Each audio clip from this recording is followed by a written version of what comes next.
fans are ready for a change under center after a dreadful start. They want Shedeur Sanders traded to the Dolphins. Should Miami make a new move, Ocho? It's only week 1, huh? It's no time to hit the panic button. Man, the fans don't care about the week 1, week 2, week 10. Hold on. Wait a minute. Now I'm part of the fans. I'm a true Dolphin fan. I don't think people... Picture this. Andrew Barry chilling in his office, sipping his morning coffee, thinking it's just another boring day of GM duties. Then boom, the Miami Dolphins come crashing in like it's WrestleMania, kicking down the door, yelling, "We'll take Shedeur Sanders." Barry nearly choked on his latte and spit numbers all over his spreadsheet. This isn't just a trade rumor. This is straight up NFL soap opera chaos. The Dolphins aren't out here fishing for scraps, nah. They're circling sharks. I mean, what difference does it make? He already, Shedeur, won the 2 damn competitions that existed and you still didn't care. You just want to go with Dylan, and it's not because. It is not because Dylan is the preference for Stefanski. It is because the culture in Cleveland doesn't support a black franchise QB long-term at the number 1 spot, drafted number 1 or drafted 144. They thought they could pigeonhole him there, which was ridiculous. Which means they don't know talent and they don't give a damn about it. They knew coming out of training camp, Shedeur Sanders was going to make it to the front. And Cleveland? They're about to get served up as bait. This whole saga feels crazier than Shedeur dodging a blitz with a $350,000 watch on his wrist. Barry probably woke up thinking it was business as usual. Balance the cap, shuffle some contracts, keep pretending Cleveland's front office has some long-term master plan, and remind himself that drafting Shedeur was the smartest move of his career. But then out of nowhere, Miami kicks down that metaphorical door like an action movie villain demanding the top secret files. They don't want Shedeur later. Fan for a long time, and it hurts me that I've never been able to see us have a successful season, have a great quarterback outside of Dan Marino. We've been looking for that position for a very long time. I thought Tua was the answer. I still think Tua was the answer. It's too soon to hit the panic button. Everybody can't be this superstar tier 1 quarterback like Mahomes and Joe Burrow and Lamar Jackson and Josh Allen. Everybody can't get that. But what we can have an adequate quarterback that can facilitate the ball, do what's asked of him offensively, not turn it over, and we can win. They want him now. Barry's jaw practically hit the floor like a cartoon character. Imagine thinking you got time to develop your rookie, only to see another team treat him like a rare diamond while your own coach treats him like the water boy intern. Fans see it too. Cleveland's front office and coaching staff are on 2 different planets. Barry's standing on his soapbox screaming, "This is our guy. This is the future." Meanwhile, Kevin Stefanski's polishing his clipboard like, "Future, I'm stuck in the present." The man's so allergic to rookies, he might as well walk around with an EpiPen. And then, out of all teams, it's the Miami Dolphins who swoop in. The same squad that turned Tyreek Hill into a human video game cheat code and made Tua look like an MVP candidate half the time. They don't just see Shedeur as good, they see him as plug-and-play elite. Cleveland suddenly looks like the dude with a Ferrari in the garage, but insists on daily driving a busted '97 Honda Civic because it's got character. It's starting to swirl, man. We getting some new information out of Cleveland that the Cleveland Browns veteran players are about to turn their back on Kevin Stefanski. And is he losing control over the locker room? Now, we've seen this whole quarterback situation play out through the draft. We've seen what's happening in the training camp, seen what's happening in practice, and we've seen what's happening in preseason. Now, all camp long, there's reports that was surfacing and people in the media talking about the treatment of Miami's interest says everything. They don't just toss trade proposals like candy. They pick their shots, and if they're circling Shedeur, that means they see what Cleveland keeps ignoring. A young quarterback who could flip an entire franchise upside down.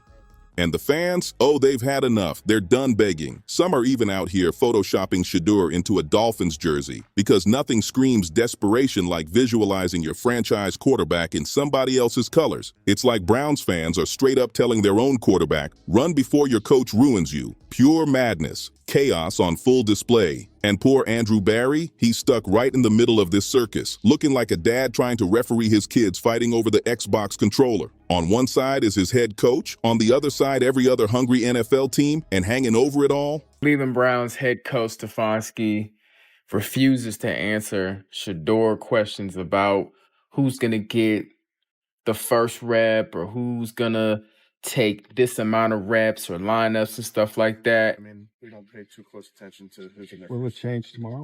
Hey, will you be here? Yeah. I'll see you here. And you should have been prepared for all of this. Right when we saw that moment when you drafted him and y'all looked at this interested. a fan base that's furious, paranoid, and convinced Cleveland's about to fumble the one good thing they've had in years. Now let's get real about Kevin Stefanski, because at this point, his refusal to unleash Shedeur isn't about strategy. It's all ego. Dude acts like handing Shedeur the keys to the offense would cause the stadium to explode into flames. He's clinging to his system like it's the crown jewels of England. Except newsflash, that system is broken. Everybody knows it. The fans know it. The players know it. And even Barry, deep down, knows it too. This whole mess feels less like football and more like some bad sitcom rerun. Meanwhile, the Miami Dolphins are sitting back, licking their chops. If Cleveland's dumb enough to hesitate, Miami will gladly snatch Shedeur and make him the centerpiece of an offense so electric it deserves a speeding ticket. Can you imagine Shedeur Sanders throwing bombs to Tyreek Hill and Jalen Waddle? That's not football. That's Mario Kart with unlimited turbo boosts. And here's the wildest part. Browns fans see it too. That's why some are openly begging Shedeur to leave town. They don't even care if it makes them look disloyal. After decades of QB misery, they're not about to sit quietly while another once-in-a-generation talent gets left to rot on the bench while Stefanski plays keep away with the future. Andrew Barry, of course, is caught in the ultimate nightmare. Publicly, he's got to stand by his coach because, you know, Mr. Stefanski says we don't, here it is, Ocho. Here's Kevin Stefanski not letting Shedeur run the 2-minute drill at the end of the game with the Browns. Let's take a listen to what he had. Yeah, he's like, Coach, let me get this last one. Give me an opportunity. Nah, we good. We're gonna take a look. Optics. But behind closed doors, he's sweating bullets. The longer this drama drags out, the more Shedeur starts thinking, maybe I don't need this headache. Maybe Miami, or literally anywhere else would be better than this mess. And it's not just the Dolphins circling. Other teams are watching, waiting, ready to pounce if Cleveland keeps dragging their feet.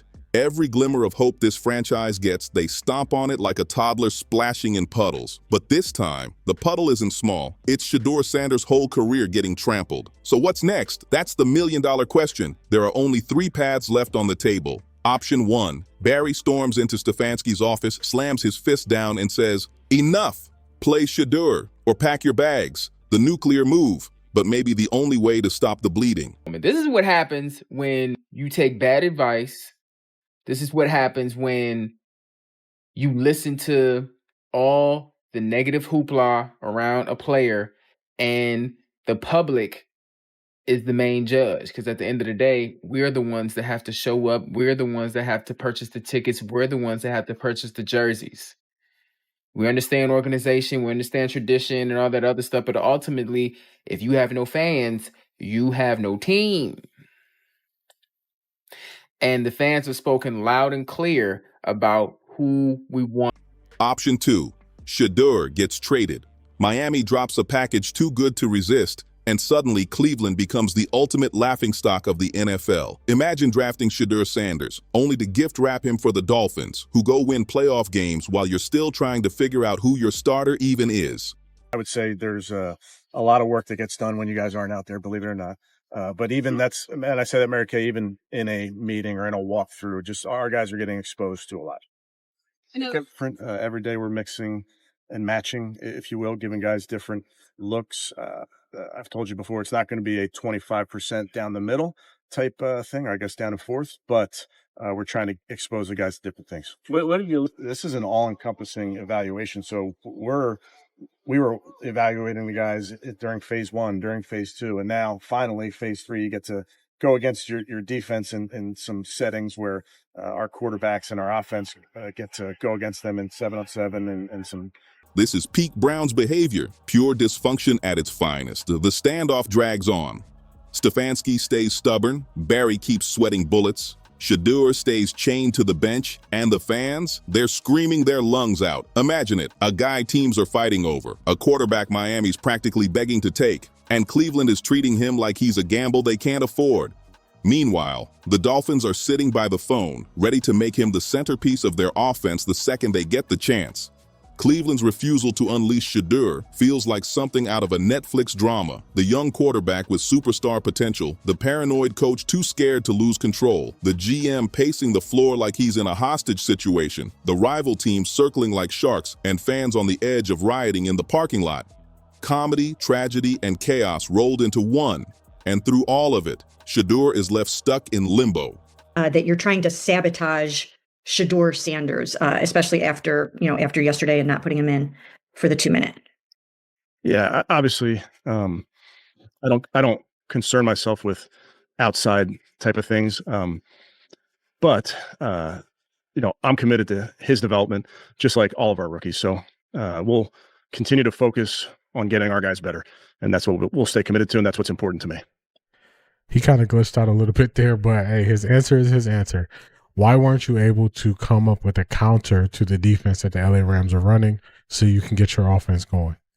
That's the question. Does he stay praying Barry wins the power struggle against Stefanski? Does he bolt to a team that actually believes in him? Or does he wait, risking that by the time Cleveland wakes up, his prime years will already be slipping away? That's the nightmare fans see. And they've seen it before. Because let's be real, Browns fans know exactly how this script usually ends. Heartbreak, disaster, another golden opportunity fumbled away. This is the same franchise that could win the lottery and somehow walk away holding expired coupons. If they actually let Shedeur slip through their fingers, the jokes won't stop for a decade. Late night hosts, rival fans, even retired players, everybody will clown Cleveland for blowing the bag again. And it's not just football anymore. It's bigger. It's power struggles, egos, and a fan base ready to tear down the walls if they don't get what they want.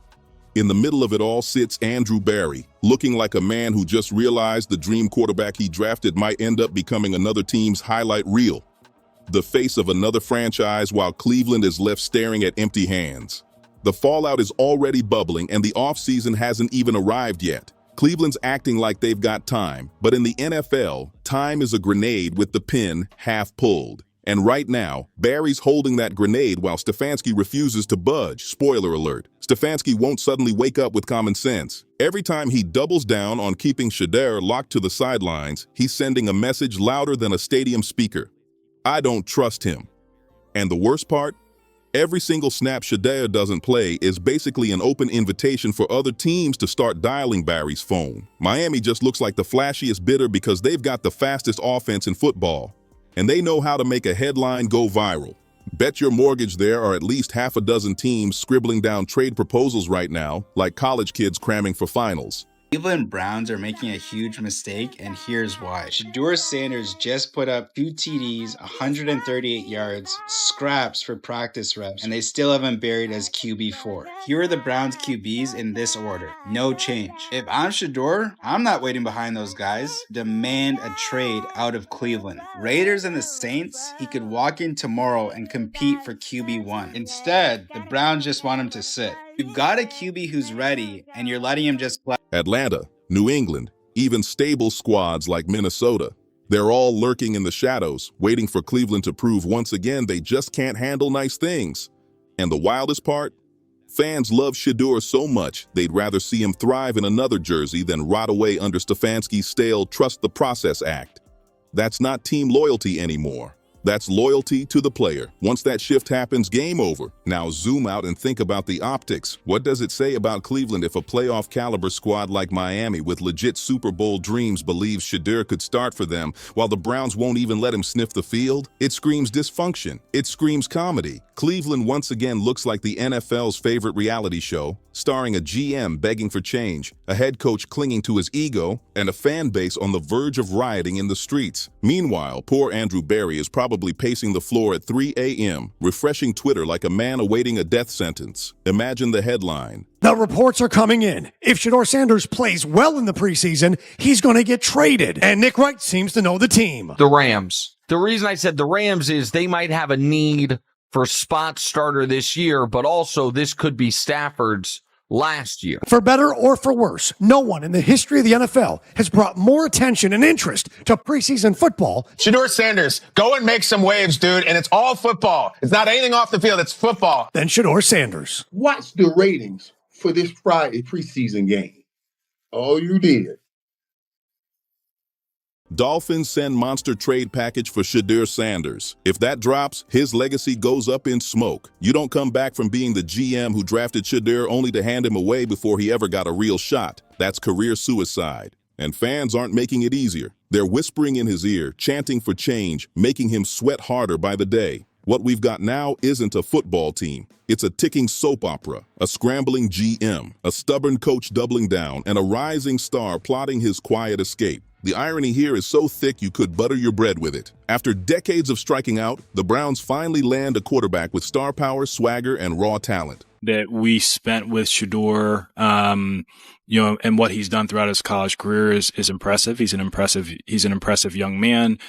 He's a really good quarterback.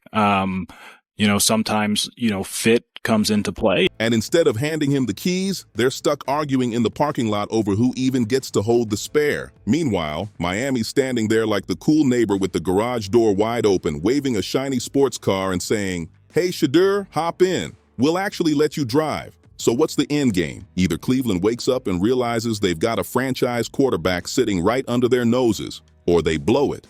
Watch him take over the league in another uniform and become the punchline of every highlight reel. And if history tells us anything, we all know which way Cleveland leans.